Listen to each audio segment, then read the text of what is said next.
हे friends, आज हम लोग बात करने वाले हैं मखाने की, जिसे फॉक्स नट भी कहते हैं। रिसेंटली बहुत ज्यादा न्यूज में था क्योंकि निर्मला सीतारमण फाइनेंस मिनिस्टर ने 2025 के जनरल बजट में मखाने बोर्ड की घोषणा की। तो आज हम जानेंगे कि मखाना बनता कैसे है, मखाने के किन किन कंडीशन में इसका प्रोडक्शन किया जाता है और मखाना बिहार के लिए इतना इंपॉर्टेंट क्यों है। निर्मला सीतारमण ने मखाने बोर्ड की घोषणा की और ये मखाना बोर्ड जो है ये डेजिग्नेटेड है to control the production of makhana. Makhana कैसे प्रोड्यूस किया जाएगा, उसकी प्रोसेसिंग कैसे होगी, उसकी मार्केटिंग कैसे होगी, as well as the price management of makhana. दो प्राइस मैनेजमेंट को लेकर के बिहार सरकार ने कई बार ये एक बात उठाई है कि मखाना को लेकर के एक MSP, minimum support price basically गठन हो जाना चाहिए। बेसिकली उसकी घोषणा भारत सरकार को कर देनी चाहिए, लेकिन फिलहाल अभी भी एमएसपी पे कोई बातें क्लियर नहीं है।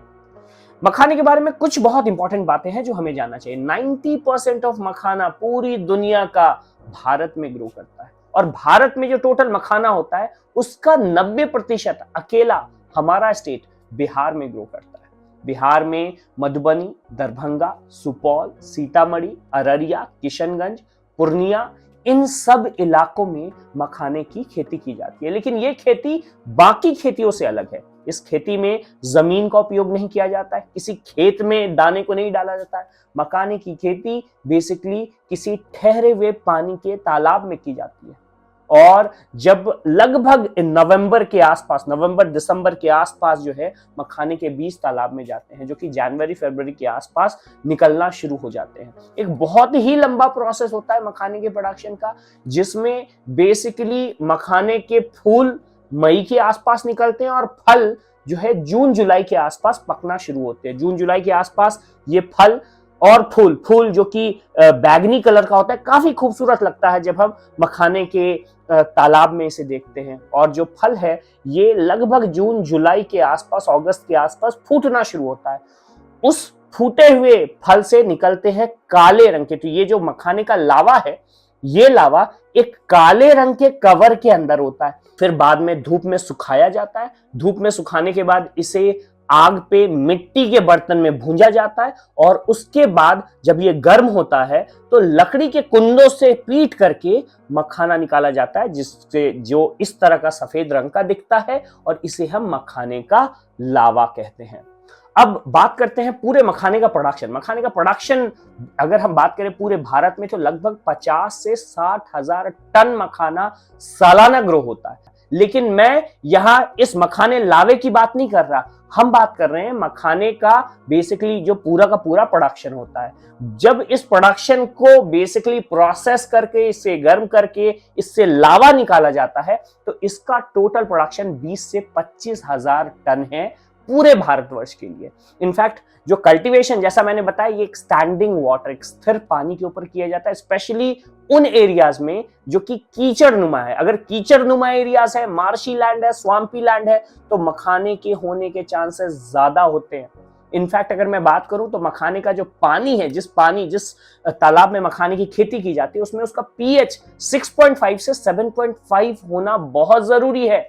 इनफैक्ट मखाना एक्सट्रीम टेम्परेचर में नहीं हो पाता है, इसीलिए बहुत ज्यादा गर्मी या बहुत ज्यादा ठंडा मखाने के ग्रोथ के लिए डेट्रीमेंटल होता है।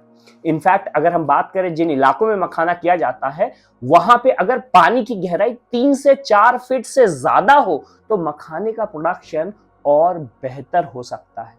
इनफैक्ट अगर हम बात करें 100 ग्राम मखाने के न्यूट्रिशनल फैक्ट को, क्योंकि मखाने को सुपर फूड भी कहा जाता है, तो अगर हम न्यूट्रिशनल फैक्ट की बात करें, 100 ग्राम मखाने में लगभग 350 कैलोरी होता है। इन 350 कैलोरी में बहुत थोड़ा अमाउंट होता है फैट्स का। इस 100 ग्राम मखाने में लगभग 9.7 gram protein, 7.6 gram fibre, 60 megagram calcium, 40 to 50 megagram potassium और लगभग 50 मेगाग्राम फास्फोरस होता है।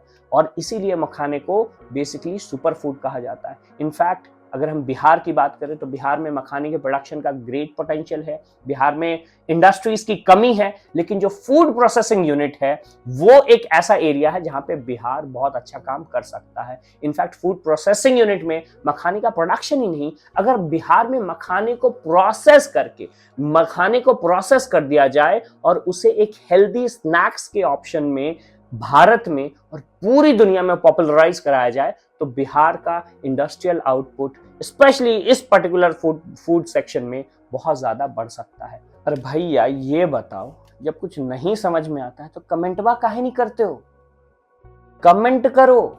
अगर कोई टॉपिक नहीं समझ में आ रहा है बिहार से रिलेटेड, इंडिया के कोई ऐसे इवेंट जो आपको नहीं समझ में आ रहे हैं, दुनिया के कोई ऐसे इवेंट नहीं समझ में आ रहा, अगर मुझे भी नहीं समझ में आएगा मैं पढ़ूंगा और उसके ऊपर रिसर्च करूंगा और उसके बाद मैं वीडियो बना के आऊंगा। जैसे नेक्स्ट टॉपिक जो हम बनाने वाले हैं वो है ब्लॉकचेन टेक्नोलॉजी। तो ब्लॉकचेन को समझना काफी डिफिकल्ट हो जाता है, तो क्या है ब्लॉकचेन टेक्नोलॉजी? अगर जानना है तो जल्दी से जल्दी कमेंट करें, लाइक शेयर और सब्सक्राइब तो करते ही रहना है। Thank you.